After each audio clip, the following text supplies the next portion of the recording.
والحمد لله والصلاة والسلام على أشرف الأنبياء والمرسلين سيدنا ونبينا محمد عليه أفضل الصلاة وأتم التسليم. أنت كدب ولا على الكسور وهذا برنامج كني صوبناها نحريس إنه بتقولي دوش إسحاق عطاء قيبتي سدحات ولي وحنكون جذا جرني قاعد اللقى هذا الك أخلاق قروح البنات صوبناها أول هاي نحريس إنه بتقوليه دوش إسحاق عطاء تي وإلهي كو أماني رسولك صلاة ربي وسلام عليه وحوها ميد أثقل لويس كو على السوق وعلابتي شياشي وحو أباهيها سو إبسادو سوقته كدبنا وحو أورنجري أنا أيا أحق لقادي أنا أحق بحملها أنا أحق بحملها أخلاق ذات أي هذا أخلاق ذي سبحانه صلوات ربي وسلام عليه أخلاق ذات أي أصحاب رسول الله كفرتن الدونكو إذن أخلاق ذات أي كل سن دولته إسلامك ويناي الدونك صامري لكن هدي أصحاب رسول الله إسلامك وفهم الآن سيدا أنك أفهم إسلامك موسى كبحين مكان وحو حامد أجيب وحو البأ ولو يرو ورسولك صلاة ربي وسلام عليه وحو ليه لو دعيت إلى كراع أو ذراع لأجبته ولو أهدي إلي ذراع أو كراع لقبلت وحو حديث كان كون موجنيا تواضع أي همبلنمada سبحانه صلوات ربي وسلامه عليه waxa uu aqbali jiray wax la isku yeero wax uu fudud ee ugu raqiisan markii loogu yeero salawaatu rabbi wa salaamu alayhi hadii loo hadiyayna hadiyad mid ugu raqiisan uu aqbali jiray salawaatu rabbi wa salaamu alayhi hadiyadaas wuxuu ahaa mid ajiibo dacwada iyo yeeritaanka uu yeerayo qofka muslimka ah adoon ha ahaado am baxar فقير هذا أم بقني مسكين وحلا عليه وحورة هذا قفك رسولك صلاة ربي السلام عليه ويره وأقبل جريرتان كسلو يري صلاة ربي والسلام عليه حوها مد أقبل عذر دارك كان عذر دارته بل أصحابته أيو برجري إن أي كأقبلان ولا له ذكلته عذر دارك أيو عذر دارنا يعني وحوها صلاة ربي والسلام عليه مد أسجدر كي صدق كبيس التشاء نفتي سأخذ ما جاليس السجد عنتي سكدبره guriga markuu joogana salaatu rabbi wa salaam alayhi wuxuu ahaa mid hoosh guriga wax ka qabto dhinaciisa ka gala ragga maanta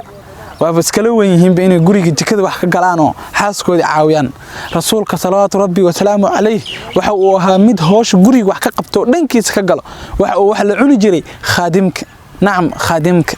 kan dibban ee baahidiisa u baahan ay u gargaari jiray oo baahidiisii wuxuu ka rabo u sameyn jiray wuxuu ahay salaatu rabbi wa salaamu alayhi mid si dagan dhulka ugu socdo kibir iyo isla weyn ku jirin wa ibaadur rahmaan alladina yamshuna ala al-ardi hawnan wa idha khadamahum mujahiduna qalu salama wuxuu ahaa mid fikir dheer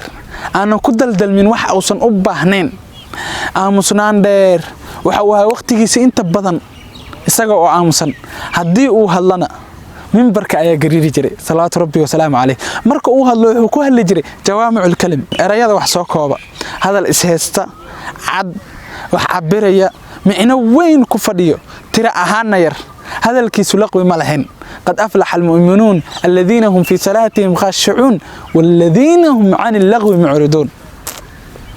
وحقوا هاي صلوات ربي وسلامه عليه من قلب جلعسن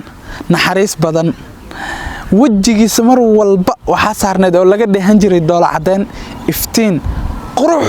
oo waata saxaabiga radiyallahu anhu uu leeyahay wajiga rasuulka salaatu rabbi salaam alayhi marka dheehdo on arko waxa moodaa inaan fiirinayo kaanni micna inaan fiirinayo dayax 14aad quruxda iyo iftiinka wajigiisa ka baxaysa salaatu rabbi salaam alayhi wuxuu ahaa salaatu rabbi salaam alayhi mid aanan dibadnayn dadka ku adkeenin naxariis badan fududeen badan yassiru wala tu'assiru bashiru wala tunfiru wuxuu ahaa salaatu rabbi salaam alayhi mid ni'amka ilaahay subhanahu wa ta'ala uu siiyay weyneeyo galaas ayad biyo ku cabtay waxa jira qof aanan biyo cabi karin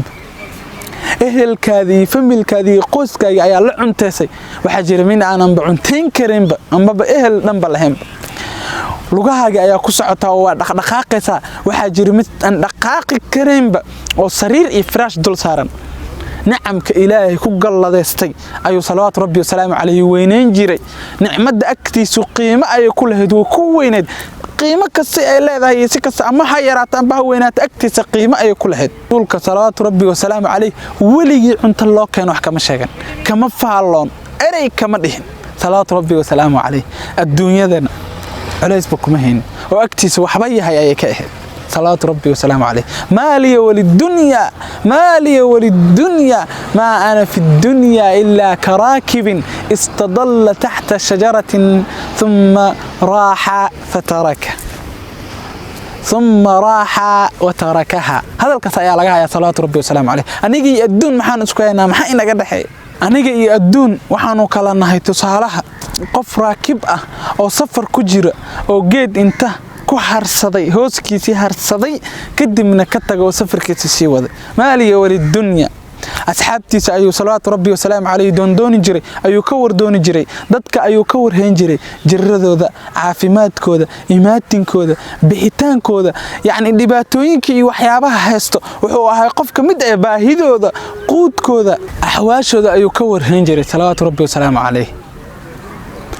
kooda jiran buu buuqan jiray, midka dhinto buu wax ka aasi jiray, midka aroosayo wax ka kabi jiray.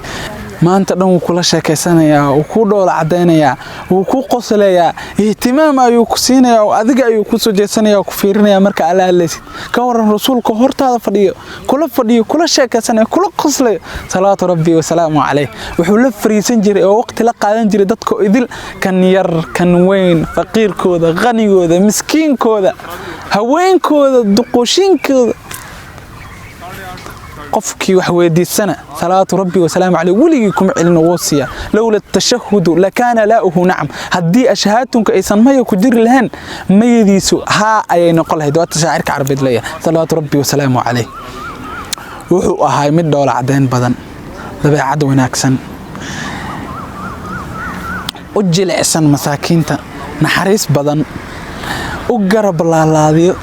kuwa masaakiinta ah. ma hande qof macangaga oo qalbi adag oo ku adkeen badan oo ceebeen badan oo dadka ceebooda fagfaga.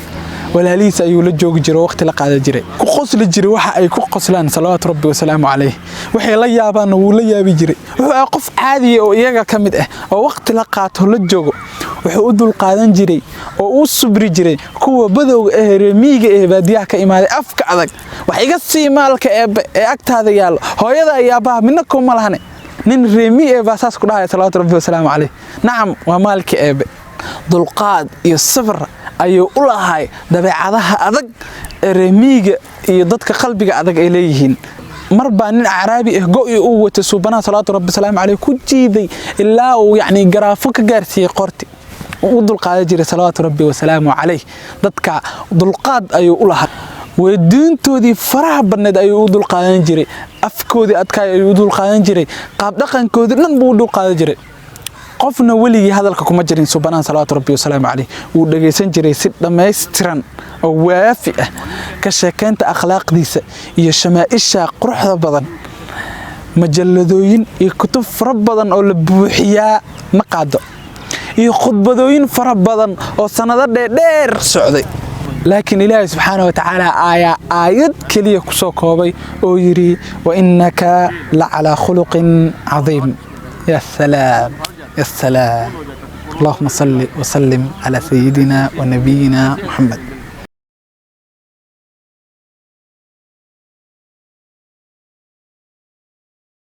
markii uu hantay oo milkii jasiiratul arab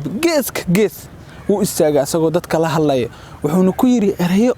aqligu uusan soo qabanin oo dan rumaysan kareynin. يعني أصحابتي سيسافر كل جري سبحانه صلوات ربي وسلامه عليه متكود بوحو يري أنا يا قلا يا نفك كيلا بعد نوحو يري أنا وصوم مخارسيب يا وصو جرجريا كيس تحنا وحو يري أنا سو كريني علي ضبخها مركز بو سبحانه صلوات ربي وسلامه عليه وحو يري أنا حابذا بنسو أرنيا سيد الأمة زعيمهم معنا عيدا كهجاميهودي رئيس يعني نبي رسول حولي أنا حابذا أيان صقر رنيا